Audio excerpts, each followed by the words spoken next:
दोस्तों नमस्कार। देश प्रदेश व दुनिया की तमाम बड़ी खबरों में आपका स्वागत है। आगे बढ़ने से पहले आइए एक नजर डालते हैं आज की बड़ी सुर्खियों पर। बताएंगे पेट्रोल 120 रुपए तक क्यों जा सकता है।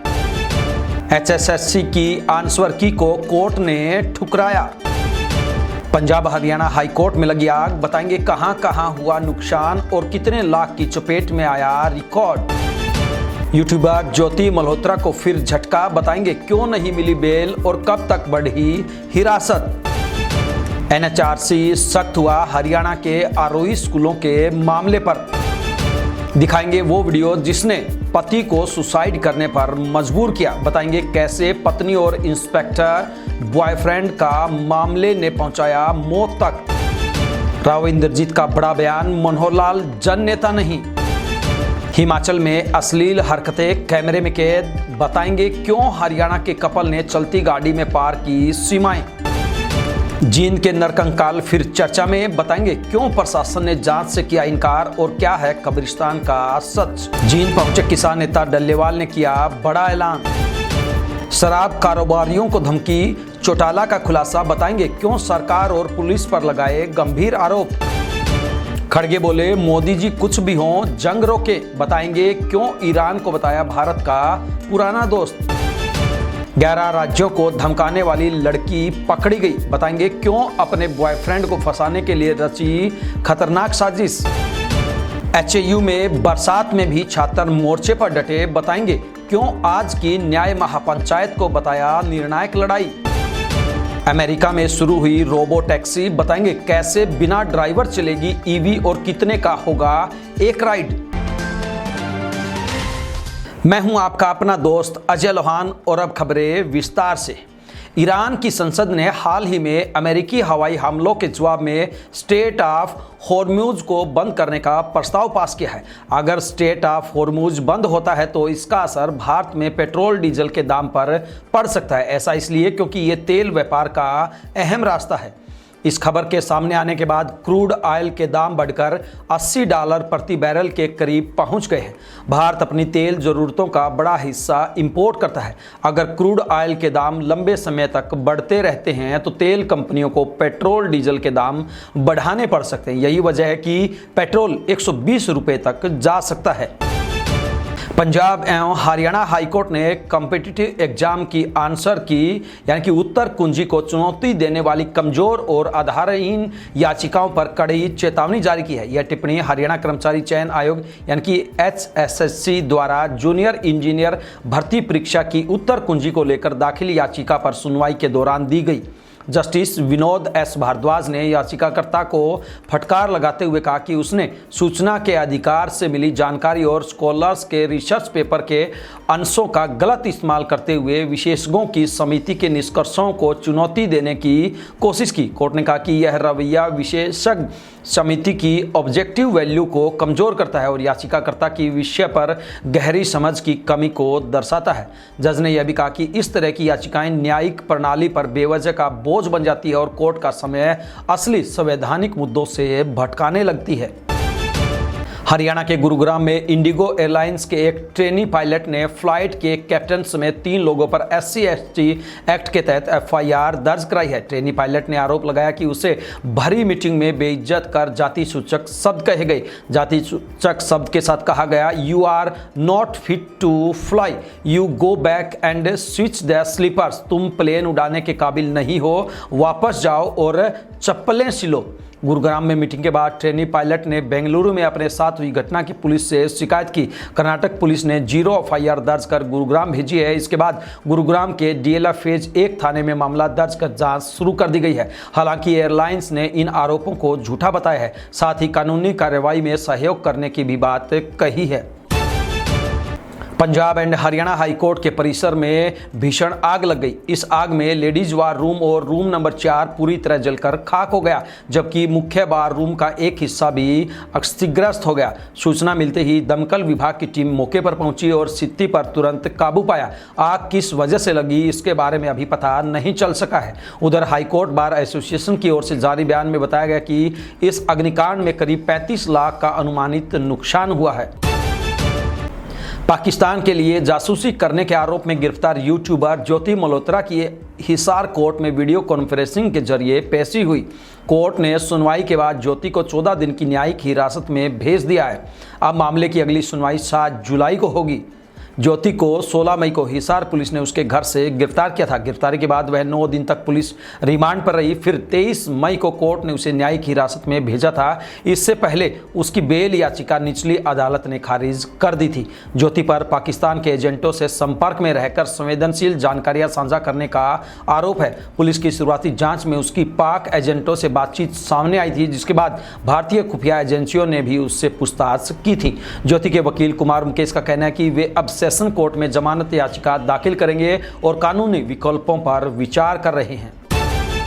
आइए बात करते हैं कैप्टन अभिमन्यु से जुड़ी बड़ी खबर की। रोहतक में पूर्व वित्त मंत्री कैप्टन अभिमन्यु की माता परमेश्वरी देवी के निधन पर शोक प्रकट करने के लिए सीएम नायब सिंह सैनी और पूर्व मुख्यमंत्री व केंद्रीय मंत्री मनोहर खट्टर पहुंचे और दिवंगत आत्मा को श्रद्धांजलि अर्पित की। साथ ही शोक संतप्त परिवार का ढांढस बंधाते हुए मां के नाम त्रिवेणी रोपित की। पूर्व वित्त मंत्री कैप्टन अभिमन्यु की मां परमेश्वरी देवी का शुक्रवार को 91 वर्ष की आयु में निधन हो गया था, जिनका अंतिम संस्कार उनके पैतृक गांव खांडाखेड़ी स्थित मित्र स्तंभ के पास किया गया था। आइए बात करते हैं आरोही स्कूलों के टीचरों से जुड़ी बड़ी खबर की। जी हां, राष्ट्रीय मानवाधिकार आयोग यानी कि NHRC ने हरियाणा के आरोही मॉडल स्कूलों में काम कर रहे शिक्षकों की नियमितीकरण की मांग पर संज्ञान लिया है। आयोग ने इस मामले में हरियाणा शिक्षा निदेशालय को नोटिस भेजकर 4 हफ्ते में एक्शन टेकन रिपोर्ट देने को कहा है। यह मामला आरोही मॉडल स्कूल स्टाफ एसोसिएशन के प्रदेशाध्यक्ष मनोज कुमार द्वारा 3 दिसंबर 2024 को दी गई शिकायत पर आधारित है। शिकायत में बताया गया कि 2012 में शुरू हुए इन स्कूलों में वित्त विभाग ने 2232 पद मंजूर किए थे और शिक्षकों से 5 साल की सेवा के बाद नियमित करने का वायदा किया गया था, लेकिन अब तक उन्हें नियमित नहीं किया गया है। आयोग की पीठ, जिसकी अध्यक्षता सदस्य प्रियंक कानूनगो कर रहे हैं, ने इसे मानवाधिकार संरक्षण अधिनियम के तहत गंभीर मामला मानते हुए जांच कर रिपोर्ट पेश करने के निर्देश दिए हैं।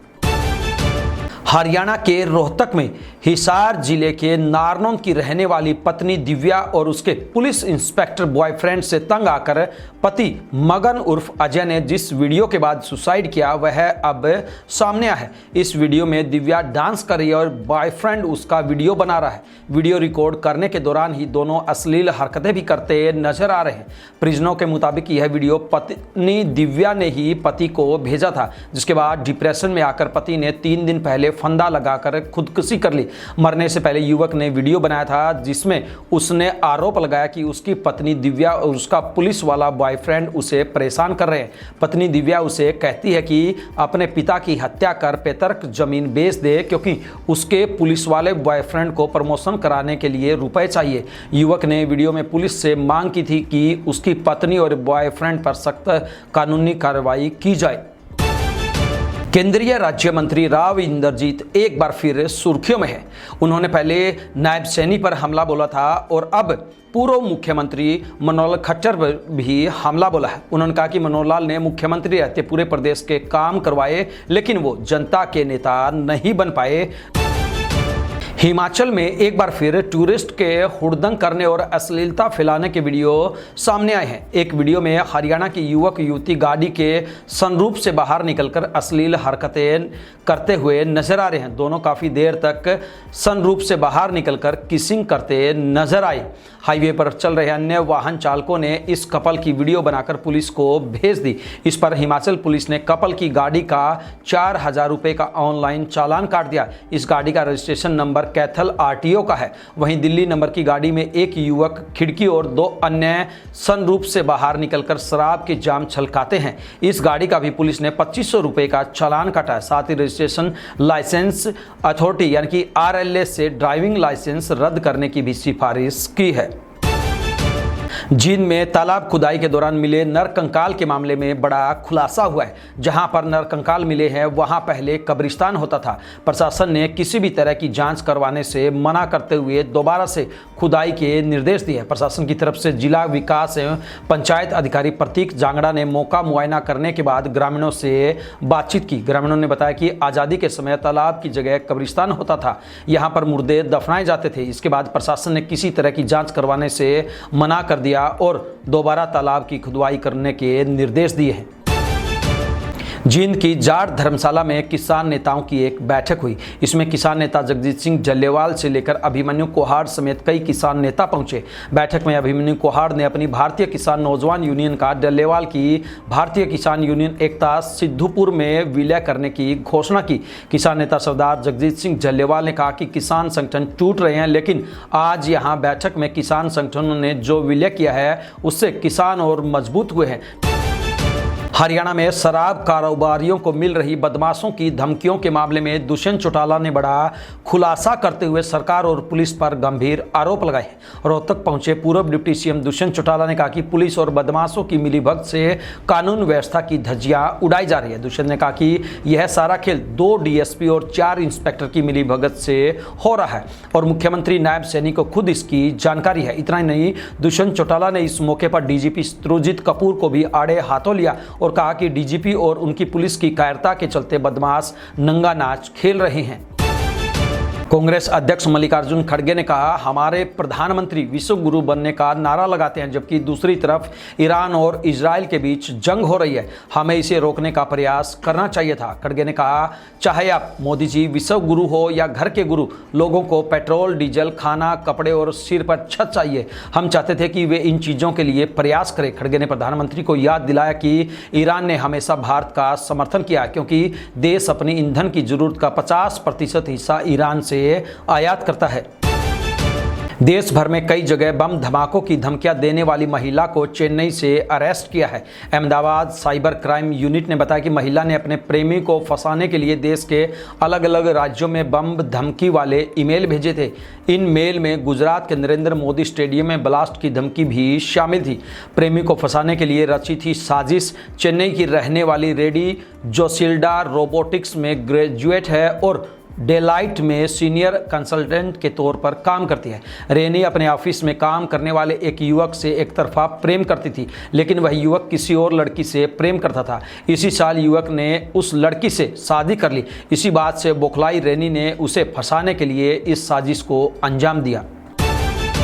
आइए बात करते हैं एचएयू में चल रहे छात्र आंदोलन से जुड़ी बड़ी खबर की। जी हां, हिसार में जारी ऐतिहासिक छात्र आंदोलन का आज 15वां दिन है। दिन भर होती रही बारिश के बावजूद भी छात्र अपने घटनास्थल पर पूरी मजबूती के साथ डटे रहे। न भीगने की परवाह, न थकान की शिकायत, सिर पर सिर्फ न्याय की मांग का जुनून और दिल में हौसले की आग थी। छात्रों का यह आंदोलन अब सिर्फ एक शैक्षणिक संस्था का मुद्दा नहीं रहा, बल्कि यह हर उस युवा की आवाज़ बन गया है जो अन्याय के खिलाफ खड़ा होना चाहता है। आंदोलनकारी छात्रों ने साफ कहा कि यह संघर्ष सिर्फ अपने लिए नहीं, बल्कि आने वाली पीढ़ियों के अधिकारों की रक्षा के लिए है। न्याय पंचायत की पूर्ण तैयारियां छात्रों की तरफ से की जा चुकी हैं। हम आपको बता दें कि आज 24 जून को विश्वविद्यालय परिसर में एक ऐतिहासिक न्याय महापंचायत का आयोजन किया जा रहा है, जिसकी तैयारियां पूरी हो चुकी है। यह पंचायत छात्रों पर 10 जून को हुए बर्बर लाठीचार्ज, छात्रवृत्तियों में कटौती और कुलपति की तानाशाही के विरोध में बुलाई गई है। इस महापंचायत में देश भर से किसान संगठनों, छात्र संगठनों, सामाजिक कार्यकर्ताओं, स्थानीय ग्रामीणों, वकीलों और बुद्धिजीवियों के आने की पुष्टि हो चुकी है। यह सिर्फ एक सभा नहीं, एक जन चेतना का विस्फोट होगा, जहां सत्ता को छात्रों की पीड़ा सुननी ही पड़ेगी। चंडीगढ़ प्रशासन ने टूरिज्म को बढ़ावा देने के लिए एक नई पहल शुरू की है। इसके तहत देश के टॉप 50 टूर ऑपरेटर 4 जुलाई को चंडीगढ़ आएंगे। प्रशासन चाहता है कि ये ऑपरेटर चंडीगढ़ को हिल स्टेशन जाने वाले पर्यटकों के लिए एक स्टे पॉइंट यानी कि ठहरने की जगह के रूप में प्रमोट करे। इस दौरान इन ऑपरेटरों को शहर की सुंदरता, टूरिस्ट पैलेस और अच्छी कनेक्टिविटी दिखाई जाएगी, ताकि वे अपने टूर पैकेज में चंडीगढ़ को भी 1-2 दिन के ठहराव के रूप में शामिल करें। पहले मई में होना था दौरा, हालातों के चलते इसको टाल दिया गया था।